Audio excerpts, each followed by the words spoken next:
Saya beri contoh ya betapa pentingnya mindset ya, cara berpikir. Orang itu menjadi kikir itu karena nganggap hidup itu lama dan uang itu penting. Kalau zaman Nabi itu sederhana kalau melihat hidup. Pernah suatu saat Nabi itu punya jatah makan karena Nabi itu hidupnya juga pas-pasan. Jadi Nabi itu unik. Beliau di satu sisi kaya raya, bisa ngrumat Abu Hurairah, Ammar, Suhaib. Ashabu Sufa itu dirawat Nabi semua. Itu kan kaya, bisa ngerawat sekian orang. Tapi di sisi yang lain untuk pribadinya beliau miskin. Kadang nggak bisa makan hari itu. Tapi di saat yang sama bisa merawat Ahlus Sufa. Jadi keliru kalau orang hanya cerita Nabi itu miskin, untuk makan dirinya aja susah. Itu keliru. Kelirunya kalau tidak diteruskan, tapi Nabi mampu menghidupi Ahlus Sufa. Singkat cerita jatah makannya Nabi itu dikasihkan orang ketika Nabi tanya, ya Aisyah, makanan jatah saya di mana? Oh ya Rasulullah, tadi ada orang minta tak kasihkan, maka makanan itu habis. Apa kata Nabi? Kamu salah Aisyah. Yang kamu kasihkan itu justru yang masih. Ya yang kamu kasihkan itu justru yang masih. Sehingga Nabi menganggap, makanya Nabi terus ngendikan. Ya kalau mukhatabnya lelaki ya kira-kira begini. Wahal laka min malika illa ma akalta fa'afnaita walabista fa'ablaita. Terus tanya wa tasaddaqta fa'abqaita kata Nabi. Harta kamu ya kamu makan kemudian ke WC jadi kotoran atau punya pakaian mewah nanti rusak. Wa tasaddaqta fa'abqaita. Ada yang kamu sedekahkan yaitu yang abadi sampai akhirat. Sehingga banyak pengusaha yang mencintai saya setelah tak ajari hadis itu, misalnya punya uang 1 miliar karena dia spekulan atau pedagang rawan bangkrut, disedekahkan ke masjid 50 juta, yaitu yang abadi. Jadi kalau suatu saat bangkrut, dia masih punya uang 50 juta di akhirat. Jadi Nabi itu mengajari sedekah itu apa? Ya sedekah itu pengabadian uang. Kalau kita kan enggak, bilang sedekah itu nguras uang. Itu pikirannya setan dan pikirannya orang Islam. Itu cara berpikir setan, bukan cara berpikir umat apa? Sehingga Sayyid Ali Zainal Abidin itu kalau ada orang minta, kemudian beliau ngasih, itu beliau bilang gini, marhaban biman hamala zati ilal akhirah. Matur nuwun nggih jenengan sing beto sangu kula nate. Jadi dianggap teller saja. Orang yang minta uang beliau itu dianggap tukang nyatet bank ini. Karena sudah ditabungkan, ya sudah.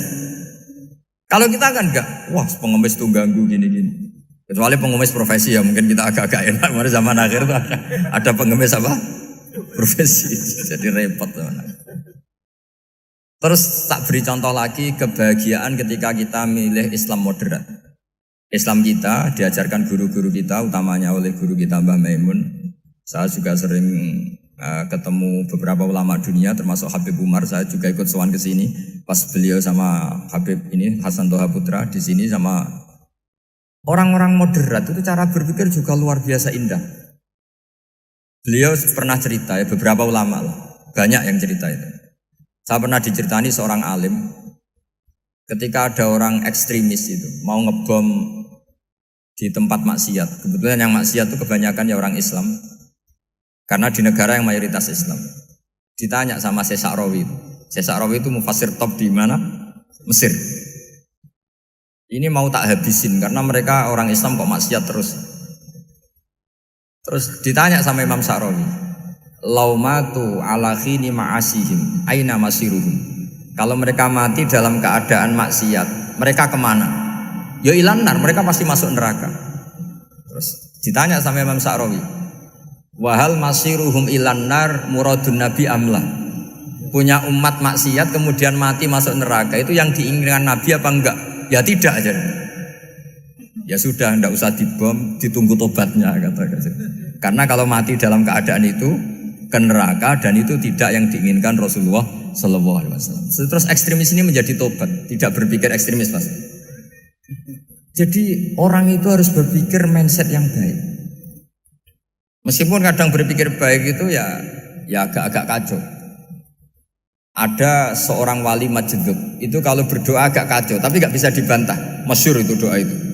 Ini sekaligus ijazah, tapi kalau sebelum wali nggak boleh.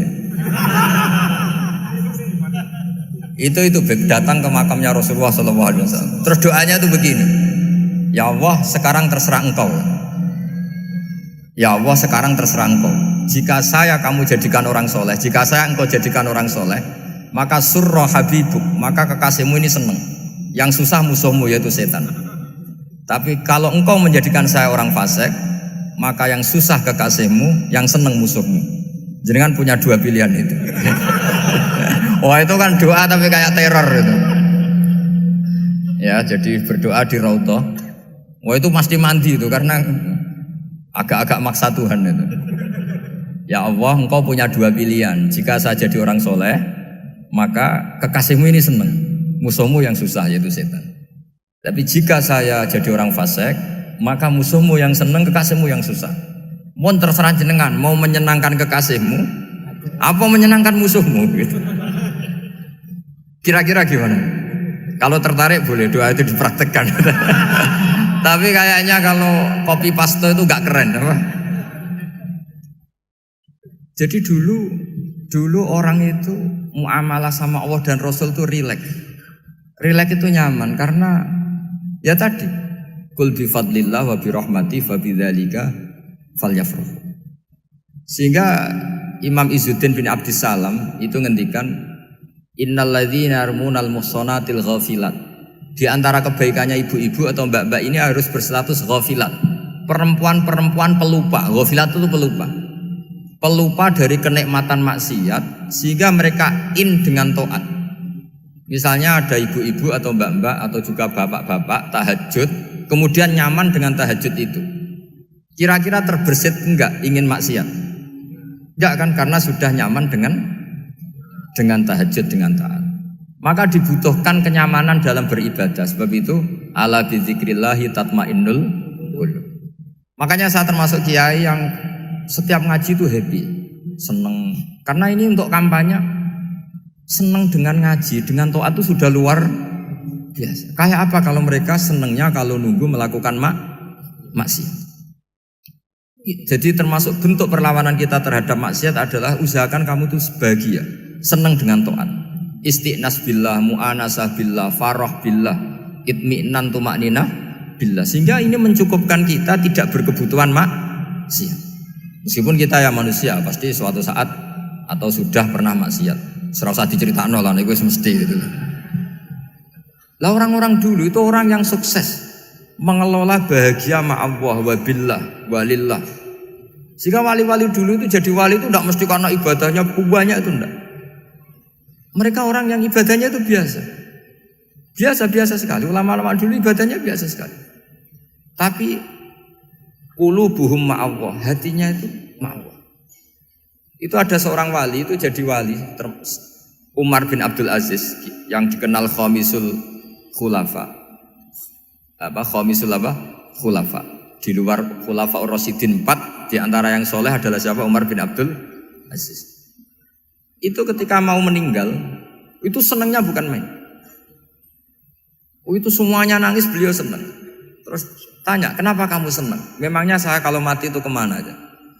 Ila khairi madhubin ilah, ke zat terbaik. Dibang urip mbek kowe bolet atau mbek arhamur rahimin gitu. Yaitu Allah Subhanahu wa taala.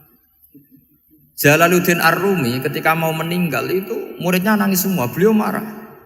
Kamu harusnya pesta karena saya mau ketemu kekasih saya, malah kamu tangisi, goblok sekali kamu katanya. Jadi orang-orang dulu itu luar biasa. Karena tadi mereka tidak ingin ketemu Allah itu dianggap problem. Harus sesuatu yang membahagiakan. Makanya wali-wali itu kalau berdoa begini, wa khairu ayyami yauman alqa kafih, dan jadikan hari terbaikku adalah hari ketika saya ketemu engkau ya. Pernah dengar doa itu? Wa khairu ayyami yauman alqa kafih, dan hari terbaikku adalah hari saat ketemu engkau. Aman kan enggak? Sampai matiku wedi. Saya tidak tahu wedi dosa apa wedi Israel apa wedi malaikat siapa? Mungkar nakir. Sebenarnya tidak perlu seperti itu. Karena cara pandang Nabi itu ini bisa dipraktekkan. Kalau kamu orang baik, mati artinya apa? Ya baik. Karena husnul khotimah. Kalau kamu orang yang buruk, itu kata Nabi, anggap saja mati itu akhir dari keburukan kamu. Nak kowe urip terus malah maksiat terus. Maka Nabi itu kalau ngajari kita berdoa gini, Allahumma ij'alil hayata ziyadatan li fi kulli khairin wal mauta rohatan li min kulli syarrin. Ya Allah, kalau saya hidup ya anggap saja ziyadah fi kulli khairin, berpotensi nambahi kebaikan. Kalau saya mati anggap saja ini akhir dari segala keburukan. Maka saya berkali-kali guyon. Makanya tradisi ulama-ulama NU, ulama-ulama pesantren, ya ada hanya NU, pokoknya ulama-ulama alim. Itu kalau ada orang mati, orang nakal gitu mati, ini saya gitu. Itu hadirin mesti gak terima. Wah, api enang itu wong wakal. Tapi dipaksa sama kiainya, saya gitu. Lama-lama dipaksa. Saya gitu. Padahal ning atine kiai wis ra iso maksiat meneh wis saya gitu. Karena dengan mati berarti saya sudah tidak bisa maksiat lagi. Jadi Nabi melihat hidup dan mati itu segampang itu. Kalau al-hayata ziyadatan li fi kulli khairin wal mauta rohatan li min kulli syarr. Coba kita ke depan itu kan ada potensi zina, potensi korupsi, potensi maksiat. Yang bisa menghentikan potensi itu apa coba? Mati ya, udah pinter dia. Sudah maju berarti. Berani mati. Berani. Tapi jangan di sini ngel-ngelo panitia nanti. Ya. Artinya yang selama ini kita risau dengan kematian, dengan apa? Nabi ngajari kita tadi. Allahumma ij'alil hayata ziyadatan li fi kulli khairin wal mauta rohatan li min kulli syarr. Ya Allah, jadikan hidup ini sebagai bekal menambah kebaikan, dan suatu saat kalau saya mati, semoga itu akhir dari segala keburukan. Jadi artinya Nabi itu ngajari kita itu positif terus. Sama seperti ulamanya tadi. Nak lagi rukun mbek tonggo ya sanggep ae kanca kaapian. Nak nenengan ben ra utang ngoten. Dadi pokoke penak terus itu. Nak bojo lagi ngamuk alhamdulillah gak ngajak blonjo. Nak pas rukun ya alhamdulillah kok lagi rukun. Jadi gampang semua. Makanya ada seorang alim itu ngendikan begini, ada yang tanya. Saya tuh dulu ketika kaya, teman saya sering main ke saya. Setelah saya miskin gak ada teman-teman yang ke saya. Dikira si Habib ini kebetulan orangnya Habib itu mendukung keluhan dia. Ternyata enggak. Si orang alim itu bilang gini, malah bagus toh gitu. Kowe wis melarat buruhe wong. Ya sudah kamu miskin buruhnya orang lain. Misalnya tukang manol di pasar atau tukang becak. Kemudian teman-teman kamu datang, malah kamu malu tuh jadi tontonan. Bagus kalau mereka lupa, pas kamu miskin tidak ada yang lihat katanya. Jadi apa ya, dianggap enteng saja gitu. Akhirnya orang ini nggak jadi ngeluh. Selama ini kan kita ngeluh ya, ketika miskin teman-teman nggak datang. Coba kalau mereka datang pas kamu buruh bikin foto di orang lain, mantan bos buruh, malu nggak? Milih datang apa enggak? Enggak lah, sudah bener itu. Jadi ulama dulu itu makanya sering baca biar tahu solusi hidup. Jadi ulama dulu tuh gampang sekali melihat kehidupan itu, gampang sekali, indah, gampang. Sekarang tuh enggak. Orang itu cara berpikir nuruti nafsu, itu yang bahaya. Makanya Quran kritik ara'aita man ittakhadha ilahahu hawa. Orang yang cara berpikir itu nuruti hawa nafsu. Kalau zaman Nabi, zaman sahabat, zaman ulama itu enggak seperti itu. Sehingga cara berpikir itu mudah. Makanya kata Nabi, absyiru ya ma'syaral muslimin, kata. Kamu harus senang ya ma'syaral muslimin. Allah sekarang buka pintu langit yang sebelumnya enggak pernah dibuka. Dan Allah yubahi bikum malaikata, dan Allah membanggakan kamu kepada para malaikatnya. Kenapa? Umatnya Muhammad, umatnya Rasulullah Muhammad SAW itu kalau sampean kepengen mati setiap saat itu baik, itu resepnya gampang kata Nabi. Addu faridotan wantadzoru ukhra.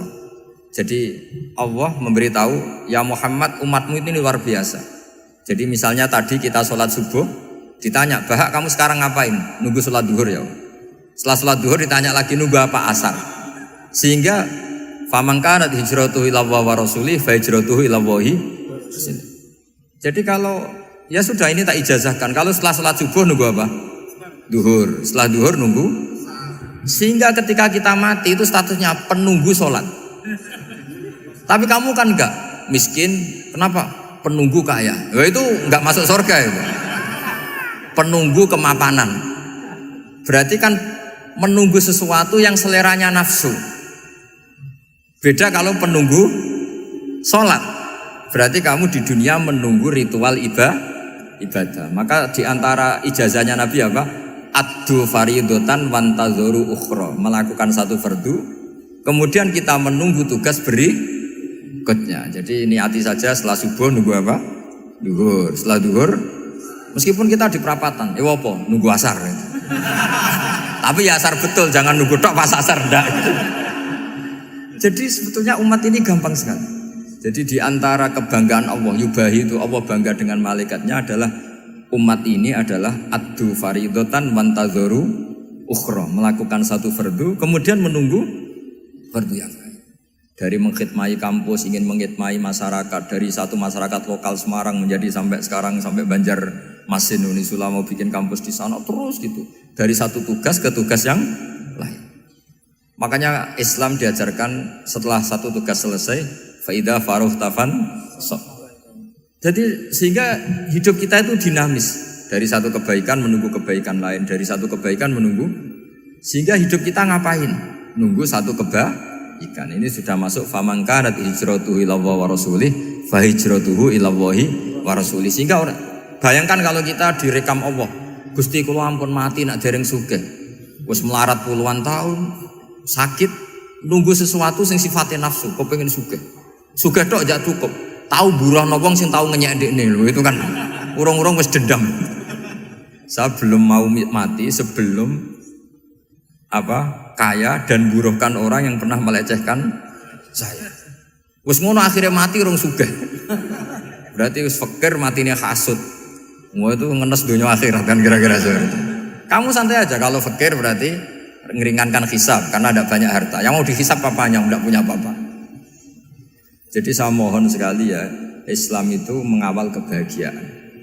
Sebab itu sampai bahagia itu menjadi perintah Islam, qul bi fadlillah wa bi rahmati fa bidzalika falyafrahu. Karena dengan bahagia bi taat diharapkan orang Islam itu tidak bahagia atau cari kesenangan lewat jalur maksiat. Sehingga ciri utama wali apa? Ala inna auliya Allahi la khaufun alaihim wa lahum yahzanun. Sehingga ulama dulu itu rileks-rileksnya, termasuk yang saya ceritakan tadi, Imam Ahmad, Imam Syafi'i, itu melihat apa saja rileks.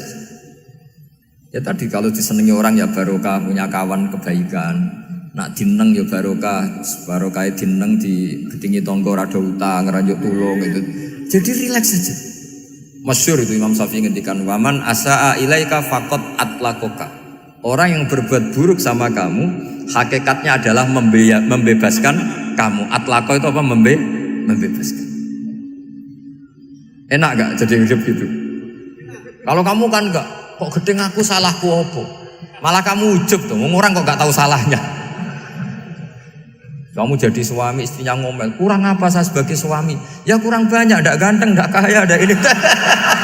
Malah kalau diterangkan malah parah toh. Ya sudah rileks saja, kalau dia ngomel ya tadi alhamdulillah dapat pahala tanpa apa? Biaya. Terus ngomel kan butuh energi, paling yang tidak kuat 3 jam. Nanti juga berhenti apa? Sendiri.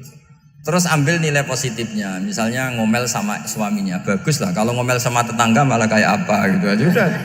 Jadi ulama dulu itu gampang sekali melihat hidup. Rasulullah ya gitu, melihat hidup tuh gampang saja. Ketika tanya, ya Aisyah apa ada sarapan? Tidak ada ya Rasulullah, ya sudah saya tak puasa. Jadi enteng saja. Kadang-kadang beliau ingin puasa, ya puasa sunat, ada sarapan nggak jadi puasa. Rileks. Nabi itu rileks. Kalau ngajari kebaikan juga rileks. Nah sekarang itu banyak orang yang karena mungkin kurang baca, Islam itu kayak menjadi aturan yang bengis, yang repot, yang mengekang. Itu tidak seperti itu. Yuridu wa bikumul yusra wala yuridu bikumul usra. Allah menghendaki agama ini mudah. Sehingga ada sahabat di Imami Mu'ad itu baca Baqarah. Sahabat ini pekerja petani, mufarokoh ditinggal. Ketika Mu'ad lapor, ya Rasulullah ini ada orang munafik, tengah-tengah sholat mufarokoh saya ditinggal. Yang disalahin itu tidak yang ninggal tapi Mu'ad. Afattanun anta ya Mu'ad, kami itu tukang fitnah. Masa ngimami petani pakai surat Baqarah? Jadi yang disalahkan ini imamnya. Kalau kamu jadi imam, sholatnya ya yang cepat. Makanya terus banyak orang kecepatan karena tadi. Jadi Nabi itu enteng sekali. Jadi apa ya? Nabi itu beda dengan yang kita bayangkan beda. Nabi pernah ngaji di masjid, kemudian ada tetangga lewat pakai cangkul ke kebun. Semua sahabat gerutu. Ini orang tidak benar. Ada Nabi ngaji ditinggal saja ke kebun, tidak ikut ngaji. Jawabannya Nabi tidak. Itu bagus, itu ikut sunnah saya. Kenapa ya Rasulullah? Dia kerjanya nyari halal. Dan untuk menghidupi keluarganya itu juga ajaran saya. Sehingga yang ngaji ya ajarannya Nabi, yang nggak ngaji karena kerja mencukupi keluarga juga ajarannya Nabi. Segampang itu. Kalau kayaknya kamu kan, wes roh akhlak kan gitu. Nabi rileks saja Nabi. Sampai bisa lihat itu di Ihya, di bab Fadhailul Kasbi. Makanya ini penting sekali supaya orang itu berpikir Islam atau mendakwahkan Islam itu berdasar sanad ya yang muttasil yang pernah dilakukan Rasulullah Shallallahu Alaihi Wasallam. Semoga barokah. Assalamualaikum warahmatullahi wabarakatuh.